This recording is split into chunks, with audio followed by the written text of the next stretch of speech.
Process Art Discovery. I want to welcome you back and thank you for subscribing to us.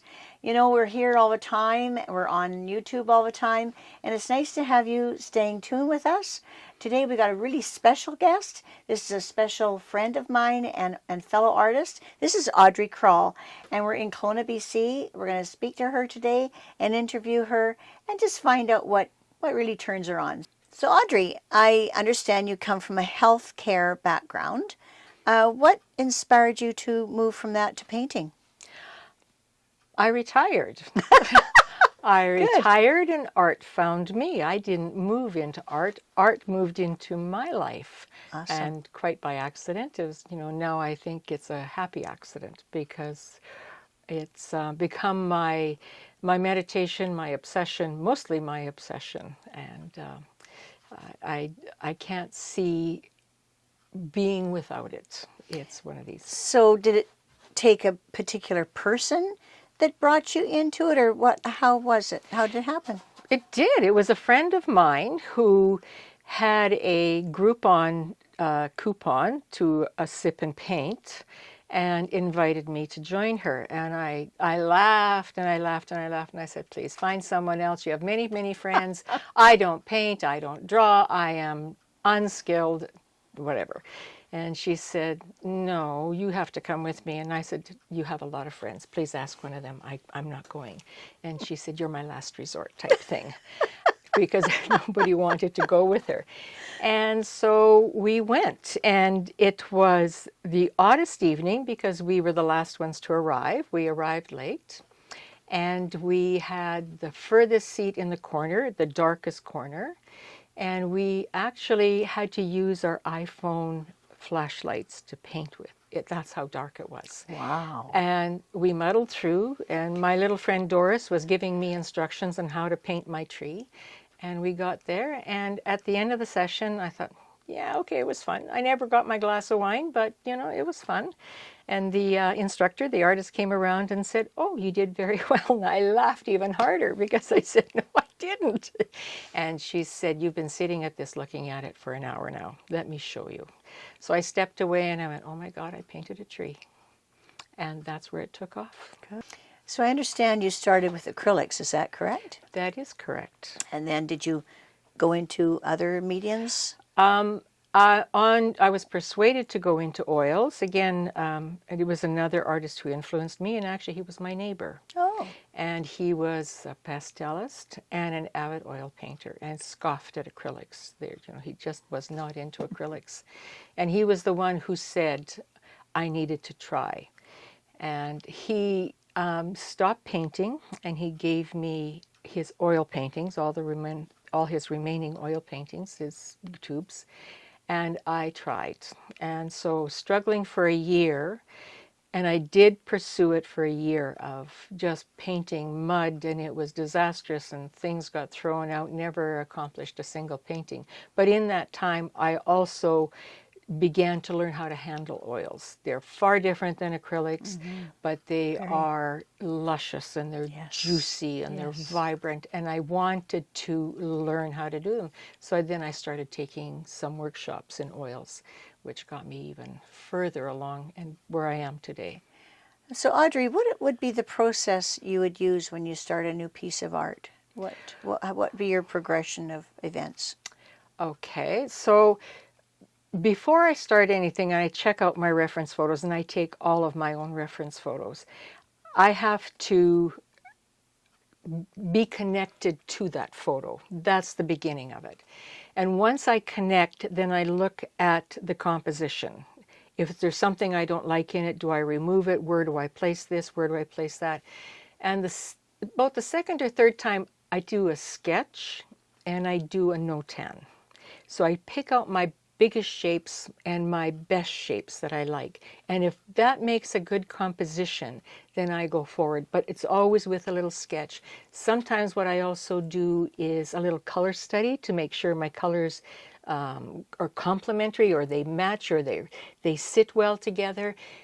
because I have painted sort of on the spur of the thing, you found a photo that I like and started painting, and there's always something off. But if I take that half hour and just compose it better in my mind with my colors or with my sketch or with my drawing, removing things, adding little things, then that painting will always turn out.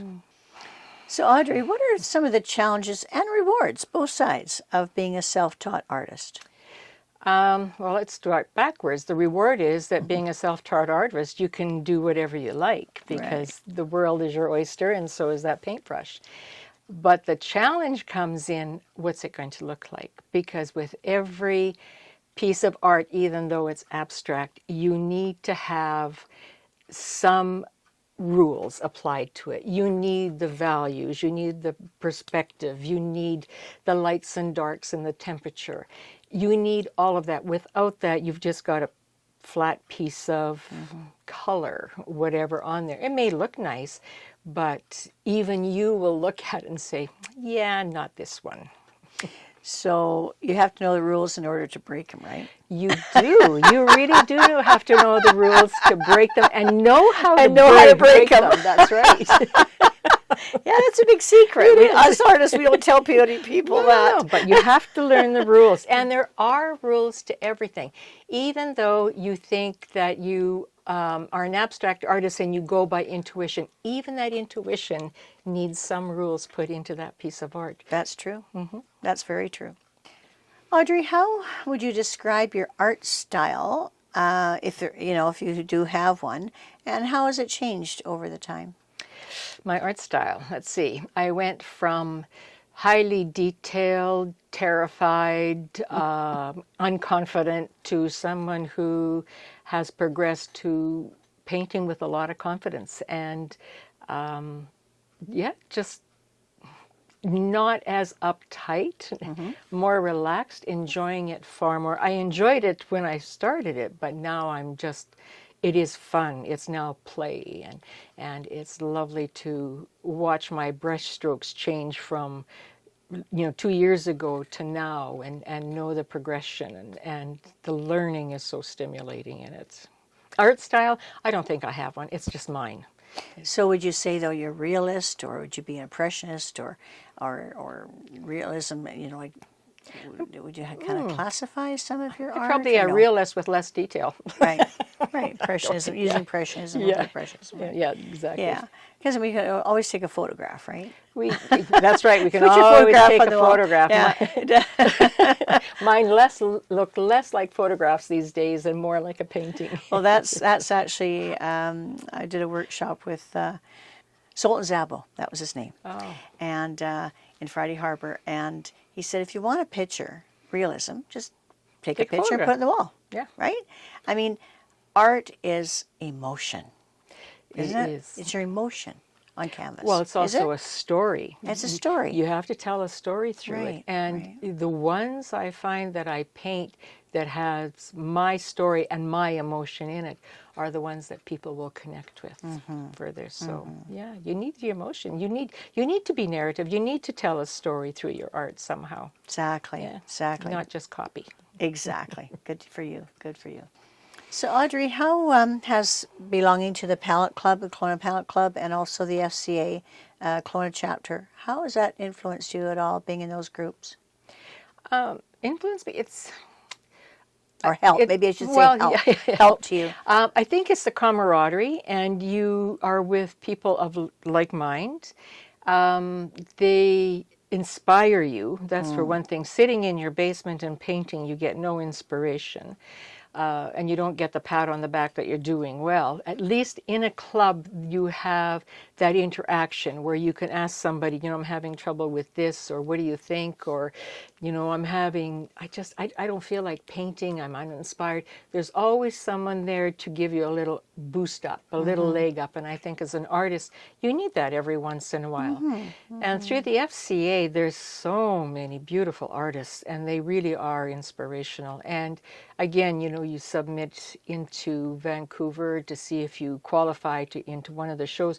And when you do, it's such a boost to your ego. You feel so good because you're you're actually competing with other people, even though you don't want to compare yourself to anyone, but it gives you that confidence to just paint more, and that you're on the right track, and your art is actually looked at by somebody else besides just you. Thanks very much, folks, for joining us. This is Process Art Discovery, Doreen Velin. Remember to click on subscribe and that little bell up in that corner. And we're going to keep going on this. We're going to keep going because this is good stuff. Thanks.